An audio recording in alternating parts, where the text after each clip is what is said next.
Assalamualaikum warahmatullahi wabarakatuh. Perkenalkan, nama saya Irmawati dari kelas 12 ATPH 2, ingin mempresentasikan tentang pembibitan tanaman kubis di P4S.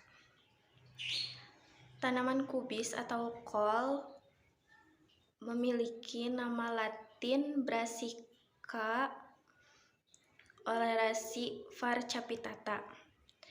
Kol atau kubis merupakan tanaman sayuran kubis berupa tumbuhan berbatang lunak yang dikenal sejak zaman purbakala antara 2500 sampai 2000 sebelum Masehi, dan merupakan tanaman yang dipuja dan dimuliakan masyarakat Yunani kuno. Mulanya, kol merupakan tanaman pengganggu atau gulma yang tumbuh liar di sepanjang pantai Laut Tengah, di karang-karang pantai Inggris, Denmark, dan pantai barat Prancis sebelum utara. Kol mulanya ditanam di kebun-kebun Eropa kira-kira abad ke-9 dan dibawa ke Amerika oleh emigran Eropa serta ke Indonesia abad ke-16 atau 17. Pada awalnya, kol ditanam untuk diambil bijinya. Syarat tumbuh kubis iklim. Pada mulanya, kol dikenal sebagai sayuran daerah yang beriklim dingin atau subtropis, sehingga di Indonesia cocok ditanam di daerah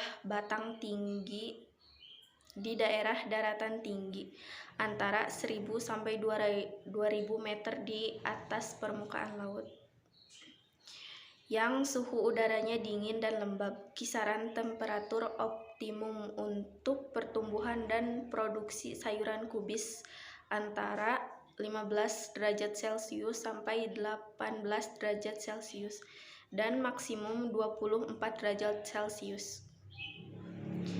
Kelembaban optimal untuk tanaman kubis antara 80 sampai 90% dengan diciptakannya kultivatur baru yang lebih tahan temperatur tinggi. Budidaya tanaman kubis dapat juga dilakukan di dataran rendah dan menengah. Terjadinya sedikit penundaan dalam pembentukan bunga dan umur panen yang panjang. Tanah. Untuk pertumbuhan yang baik, tanaman kubis membutuhkan tanah yang gembur, sedikit mengandung pasir dan banyak mengandung asam humus. Kadar keasaman pH antara 5 sampai 6, serta pengairan yang teratur dan cukup dari penanaman sampai tanaman mulai dipanen. Untuk pengendalian hama dan penyakit pembibitan kubis. Pengendalian hama seperti jangkrik, semut, bekicot, ular penggorok daun. Cara pengendaliannya adalah dengan membuat rak atau paratag untuk menghindari jangkauan hama jangkrik atau gangsir, semut, dan bekicot, serta dapat dilakukan penyemprotan pestisida dengan dosis rendah. Nematoda adalah jenis hama yang terdapat di dalam tanah dan menyebabkan tanaman bengkak akar atau puru akar yang disebabkan oleh Meloitin spp. Gejala terlihat jika persemaian agak kekuningan namun sering tampak seperti sehat, pertumbuhan bibit terhenti atau kerdil. Apabila bibit dicabut, terdapat bintik-bintik pada akar yang sulit lepas bila diusap menggunakan tangan.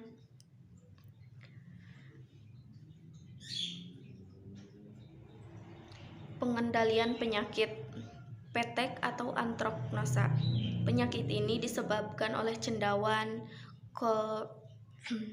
Pada fase pembibitan, penyakit ini menyebabkan kecambah layu. Dan pengendalian penyakit petek atau anthracnosa.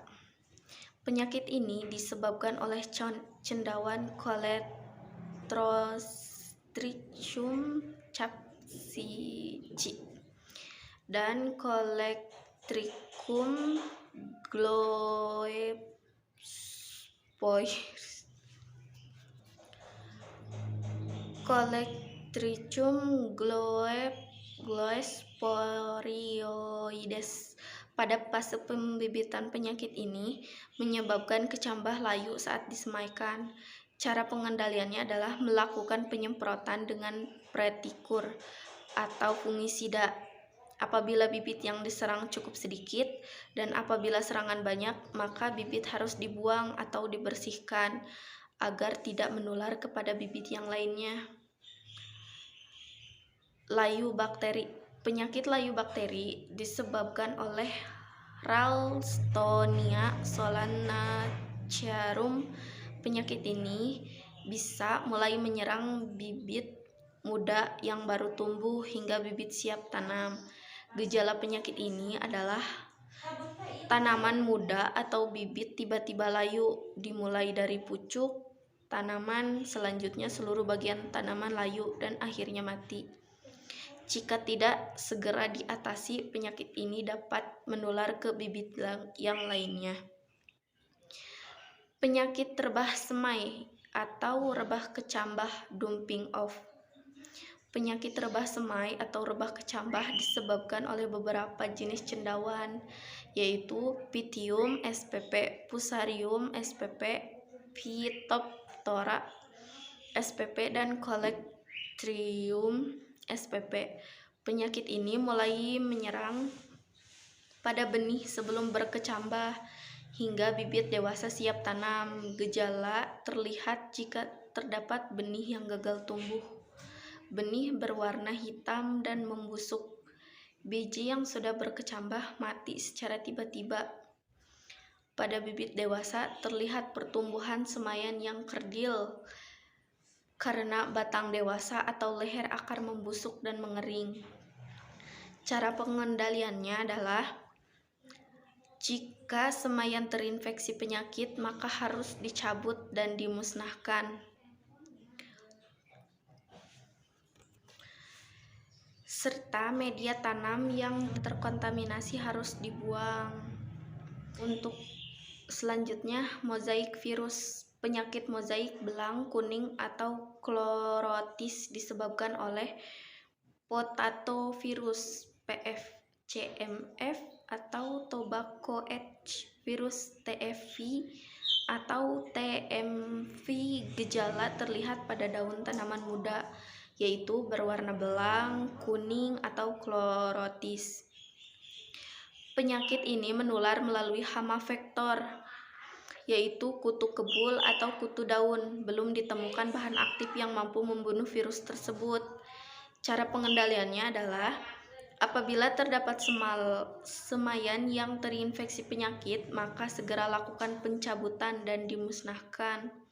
Serta media tanam yang terkontaminasi harus dibuang. Penyemprotan dengan akrisda dilakukan sebelum bibit terserang dengan tujuan untuk membunuh hama vektor pembawa virus, yaitu kutu kebul dan kutu daun. Untuk cara pembuatan media semai. Pertama, menyiapkan 1 karung arang sekam yang masih utuh atau baru. Kedua, menyiapkan setengah karung kokopit yang sudah halus atau yang sudah diayak terlebih dahulu. Ketiga, menyiapkan setengah karung pupuk organik atau kompos. Keempat, menyiapkan kurang lebih 200 gram pupuk NPK Mutiara. Dan yang terakhir, mengaduk hingga tercampur rata. Untuk pemeliharaan pembibitan kubis, penyiraman dilakukan 2 kali sehari, yaitu pada pagi dan sore apabila musim kemarau. Akan tetapi, apabila di musim hujan, penyiraman cukup dilakukan setiap 2 hari sekali atau bila media terlihat kering. Untuk penyulaman adalah mengganti bibit yang rusak atau mati. Penyulaman dilakukan lebih dari 10 hari dapat mengakibatkan tanaman tumbuh tidak serempak. Pemupukan dilakukan setelah bibit berumur 14 hari atau sudah berdaun 2 helai. Tingginya sekitar 3-4 cm dengan menggunakan pupuk ZA dengan cara ditabur secara merata. Setelah pupuk ditaburkan, bibit harus langsung disiram karena supaya bibitnya tidak mati akibat terbakar oleh pupuk. Untuk penyemprotan pestisida, penyemprotan dilakukan dengan mencampurkan insektisida, fungisida, dan perekat yang dilakukan setiap 1 minggu. Pestisida yang digunakan adalah Cabrio, Desis, Practicur, dan Super Stick atau perekat. Demikian penjelasan tentang pembibitan tanaman kubis dari saya. Mohon maaf jika ada salah dalam bertutur kata, dan sekian, terima kasih atas perhatiannya. Thanks for watching. Assalamualaikum warahmatullahi wabarakatuh.